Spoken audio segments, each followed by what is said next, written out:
Şair sözünü diyen gazel xandı, o xiridarın derdine dermandı. Amma kasıb yetim bir oğlandı, varlı olan bəxtəvərin dünya. Amma kasıb yetim bir oğlandı, onun tərəfə yox nəzərin dünya. Şeş qoşalar verdi sənin dünya, yoxdu sənin dərdi sənin dünya. Şeş qoşalar verdi sənin dünya, yoxdu sənin dərdi sənin dünya.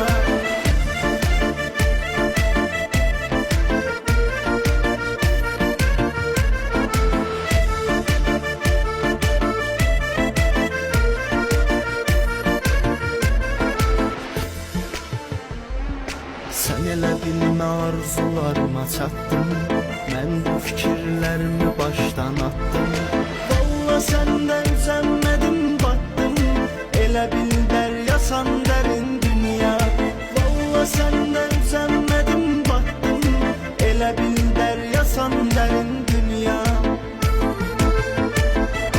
Şeş qoşalar verdi sənin dünya, yoxdu sənin dərdi sənin dünya. Şeş qoşalar verdi sənin dünya, yoxdu sənin dərdi sənin dünya.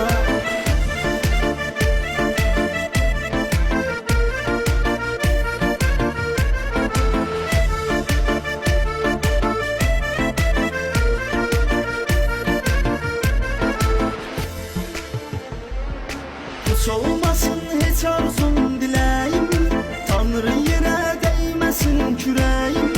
Bu qədər dərdə dözmür ürəyim, məyyətindən yox xəbərim